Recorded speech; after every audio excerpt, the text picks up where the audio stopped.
जय हिंद दोस्तों। हम आपके सामने फिर हाजिर हैं एक और महत्वपूर्ण और बहुत ही गंभीर विषय पर एक वीडियो लेकर। गंभीर विषय इसलिए क्योंकि जो वीडियो आज का हमारा है इसमें बहुत सारे ऐसे टॉपिक्स हैं जिसके बारे में आपको जानकारी होने की ज़रूरत है। और मैं उम्मीद भी करूंगा और आपसे प्रार्थना भी करूंगा कि इस संबंध में कोई भी वीडियो पर एकदम से भरोसा ना करें और एक दो वीडियोस और देख लें ताकि आपको इस विषय पर स्पष्ट जानकारी मिल सके। ठीक है। तो जो हमारा आज का वीडियो है वो है भूमि से संबंधित, लैंड से संबंधित सबसे इम्पोर्टेंट पार्ट है। यदि आप ज़मीन खरीदने जा रहे हैं, आप कोई भूमि का टुकड़ा खरीदने जा रहे हैं, तो आपको उस भूमि के बारे में विस्तृत जानकारी होनी चाहिए। आपको बहुत सारे लोग अलग अलग जानकारी देते हैं और भ्रामक जानकारियां भी लोग दे देते हैं। और कई लोग ज़मीन तो खरीद लेते हैं, उसके बाद कई सालों तक कोर्ट कचहरी करते रहते हैं। देखिए, मैं ये मानता हूँ ज़मीन खरीदते समय एक सामान्य व्यक्ति की बात करूंगा मैं हमारे वीडियो में, उस मध्यम वर्गीय उस सामान्य व्यक्ति की बात कर रहा हूं मैं अपने वीडियो में, जो एक ज़मीन का टुकड़ा खरीदने के लिए अपनी जमा पूंजी के साथ साथ अपने आप को गिरवी रख देता है बैंक में, तब जाकर वो उस ज़मीन के टुकड़े को खरीद पाता है। तो जिस तरीके से कोई व्यक्ति शादी ब्याह करते समय बहुत जांच पड़ताल करता है, उसी तरीके से उसको ज़मीन खरीदते समय भी कोई भी प्रॉपर्टी खरीदते, प्रॉपर्टी नहीं कहना चाहूँगा मैं, ज़मीन का टुकड़ा ही कहना चाहूँगा, क्योंकि प्रॉपर्टी तो वो लोग खरीदते हैं जिनके पास खूब आसामी हो, है ना, जिन इन्वेस्टमेंट के हिसाब से खरीदते हों। लेकिन बहुत सारे लोग ऐसे होते हैं जो सोचते हैं रिटायरमेंट के बाद वो मकान बनाएंगे उस ज़मीन पर कृषि करेंगे और अपना जीवन यापन अच्छे से कर पाएंगे, अपने जीवन की गुणवत्ता को सुधार पाएंगे। तो उनके लिए ये वीडियो मेरा समर्पित है कि भाई साहब, आप ज़मीन खरीद रहे हैं तो थोड़ा रुक जाएं, थोड़ा जांच लें, थोड़ा देख लें। ऐसा कोई ज़मीन ना खरीद लें, ऐसी कोई सस्ती मिल रही है या कोई व्यक्ति बीच का बिचौलिया आपको ज़मीन खरीदवा रहा है तो आप अंधविश्वास ना करें। लोग ज़मीन खरीदवा देते हैं, नाम पे करवा देते हैं और वो ज़मीन ढूंढने में, उस पर कब्ज़ा करने में कई पीढ़ियां बीत जाती हैं। और ये मैंने देखा है, इस विभाग में आने के बाद हमने देखा है कि बहुत सारे ऐसे किसान भाई हैं जो परेशान हैं, बहुत सारे ऐसे व्यक्ति हैं जिन्होंने अपनी जमा पूंजी लगाकर ज़मीन तो खरीद ली और बाद में परेशान हो रहे हैं। तो हमारा वीडियो है जो वो इसी बात पे समर्पित है कि आप आराम से ज़मीन की जानकारी देख लें, जांच लें। लोग ज़मीन खरीदने के बाद पटवारी से पूछते रहते हैं कि भैया हमारी ज़मीन दिखा दो, हमारी ज़मीन बता दो।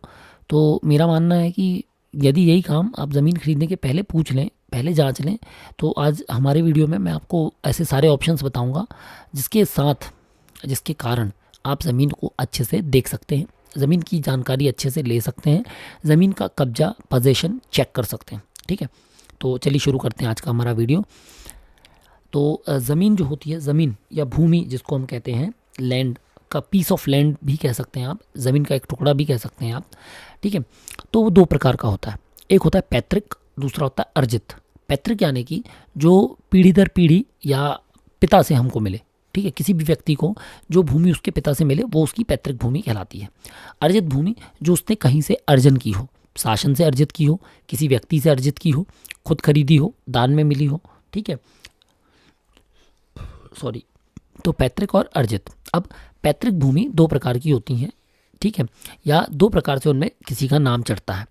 एक फौती के कारण, यदि कोई व्यक्ति मृत हो जाए और उसने कोई प्रॉपर निर्विवाद वसीयत नहीं बनाई है तो उस पर उस व्यक्ति के परिवार के उसके अनुसार जो उत्तराधिकार अधिनियम कहता है, ठीक है, उस उत्तराधिकार अधिनियम के तहत जो उसके विधिक वारसान होंगे उनका नाम उस पर निर्विवाद रूप से आ जाएगा। दूसरा होता है वसीयत। यदि कोई व्यक्ति किसी व्यक्ति के मरने के बाद, जिसको हम डेथ स्टेटमेंट भी कहते हैं, उस आधार पर यदि वो वसीयत करता है, विल बनाता है, तो उसके आधार पर यदि न्यायालय से डिक्री प्राप्त होती है तो राजस्व न्यायालय द्वारा उसके व्यक्ति के नाम पर वो व्यक्ति भूमि कर दी जाती है। ठीक है। तो दो प्रकार से पैतृक भूमि का फौती नामांतरण और वसीयत नामांतरण के आधार पर नाम एक दूसरे के ऊपर जाता है। अर्जित भूमि 5 तरीके से प्राप्त होती है। हक त्याग से, कोई व्यक्ति अपना हक त्याग दे। दो व्यक्ति हैं, राम और श्याम। श्याम अपना हक जो है उसका त्याजन कर दे, उस भूमि पर वो अपना हक पूरा का पूरा त्याग दे। ठीक है। तो पहले स्टाम्प पेपर पे हो जाता था, आजकल इसका विधिवत रजिस्ट्री होती है। रजिस्ट्री के आधार पर ही वो हक त्याग सकता है, ताकि दोबारा वो आकर ये ना कह दे कि मुझ पे दबाव बनाया गया था, मुझे चैलेंज किया गया था, मुझे परेशान किया गया था, मुझे दबा मतलब कोएर्कन एनी सॉर्ट ऑफ कोई उस पर प्रेशर नहीं था, ठीक है। इसलिए अब विधिवत रजिस्ट्री होती है जहाँ पर आधार कार्ड लगाकर उसी से वेरीफाई किया जाता, सत्यापित किया जाता है कि क्या आप इस भूमि पर अपना हक का त्याग कर रहे हैं, ठीक है। फिर आता है विनिमय।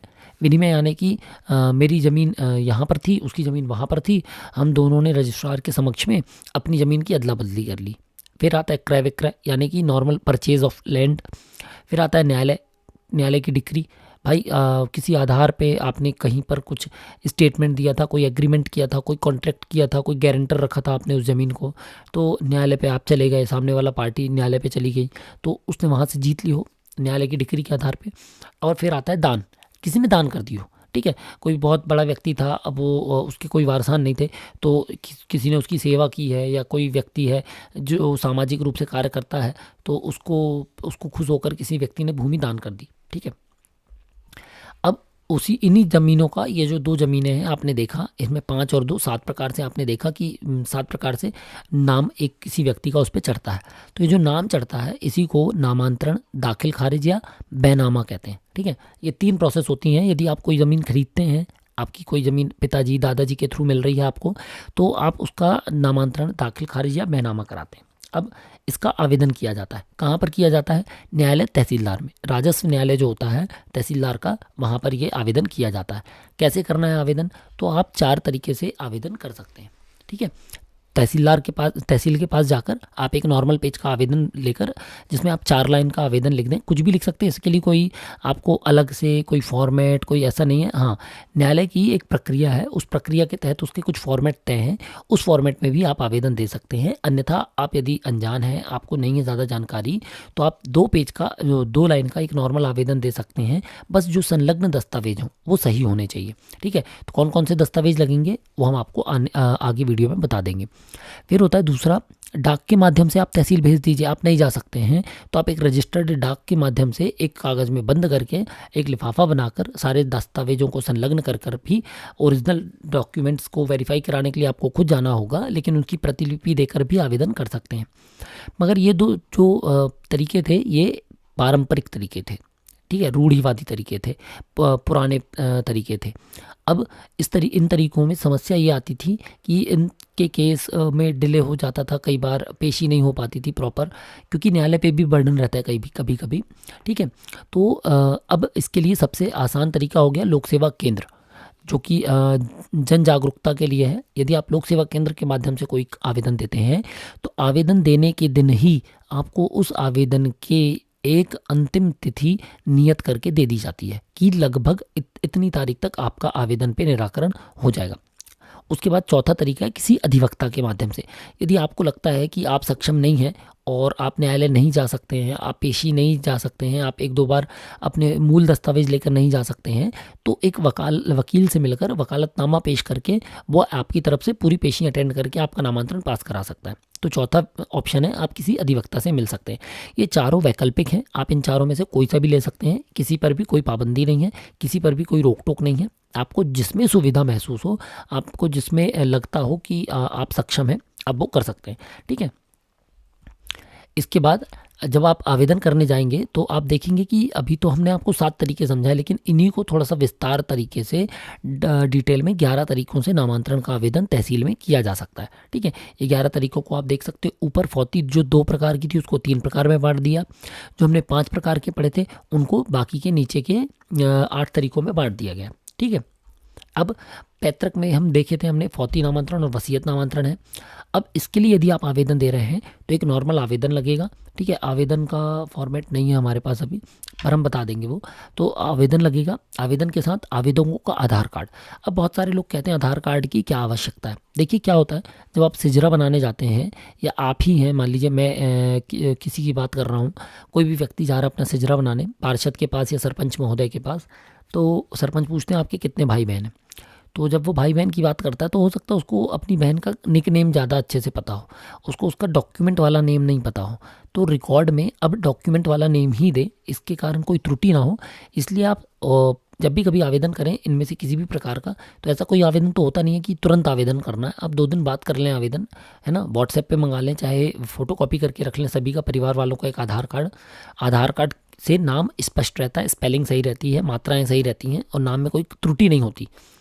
फिर तीसरी चीज़ है, जो व्यक्ति फौत हो गया, मृत हो गया, उस व्यक्ति का मृत्यु प्रमाण पत्र। उसके बाद सरपंच या पार्षद द्वारा निर्मित मृत व्यक्ति का पारिवारिक सिजरा या वंशावली। फिर यदि ये तो नॉर्मल 4 कागज़ हैं। इसके अलावा आपका खसरा नक्शा, ऋण पुस्तिका, ठीक है। और यदि आप बाहर से लोक सेवा केंद्र से या कहीं से भी दर्ज कर रहे हैं तो एक पंजीयन शुल्क लगता है 100 रुपये का, ठीक है। वो वहीं पर आपका आवेदन करते समय यदि आप ऑनलाइन देते हैं तो कट जाता है। अब ये तो नॉर्मल आवेदन है जिसमें फौती नामांतरण उठे, लेकिन यदि इन्हीं के साथ साथ वसीयत भी है तो पंजीकृत वसीयतनामा या फिर पंजीकृत हक त्याग प्रमाण पत्र। कोई व्यक्ति 3 बहन 2 भाई हैं, अब वो 3 बहन भी यदि अपना हक त्याग करते हुए फौती नामांतरण करवाना चाहती हैं तो एक हक त्याग प्रमाण पत्र भी उसमें दे सकती हैं, ठीक है। तो ये हो गया हमारे फौती के 3 आवेदन हमने देख लिए। इसमें नॉर्मल आवेदन के क्या क्या कागज़ हैं ये आप देख सकते हैं। इसके बाद आता है अर्जित, यानी कि 5 प्रकार से यदि हम अर्जित कर रहे हैं तो उसमें कौन कौन से आवेदन लगेंगे। तो इसमें ये ऊपर का टाइटल छोड़ दीजिएगा, इसको आप समझ लीजिए नामांतरण, ठीक है।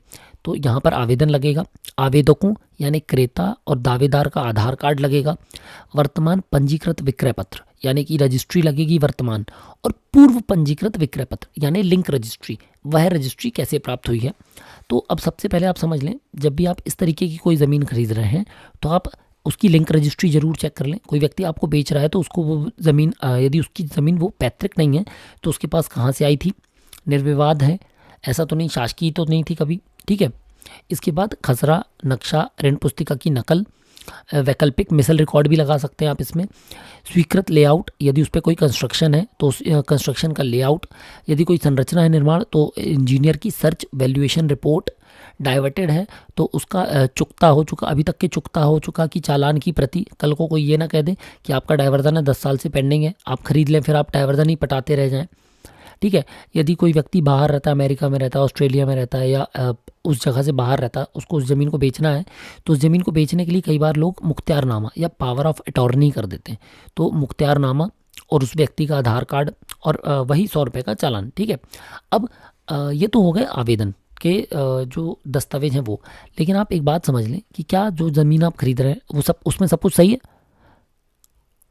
क्योंकि सबसे बड़ी समस्या तो वही है, आपने रिकॉर्ड देखा और आपने रजिस्ट्री करा ली, अब आप वो ज़मीन ढूंढ रहे हैं। तो सबसे पहले आप अभिलेख मिलान कर लें। अभिलेख मिलान मतलब कि आप सर्च में जाएं, जो व्यक्ति आपको बोल रहा है कि ये खसरा नंबर है, आप उसका वर्तमान अभिलेख में देख लें यहाँ पर, और पुराना अभिलेख देख लें कहाँ से, अभिलेखागार प्रतिलिपि से, ठीक है। यहाँ से आप उसका पुराना रिकॉर्ड देख सकते हैं। यहाँ पर आप उसका खसरा देख लीजिए, यहाँ पर आप क्लिक करेंगे, यहाँ से आपको खसरा देखने को मिल जाएगा, ठीक है। ये देखिए खसरे की जानकारी यहाँ से देखने को मिल जाएगी, किसके नाम पे है, आखिरी उस पर क्या काम हुआ था, ये उसकी खतौनी है, ठीक है। क्या है ये, उसकी खतौनी है, ठीक है। उस पर भू राजस्व क्या है ये देखिए लिखा हुआ है। फिर आप खसरा देखेंगे तो ये देखिए इस पर एक मकान बना हुआ है, ठीक है, एक कच्चा आम लगा हुआ है,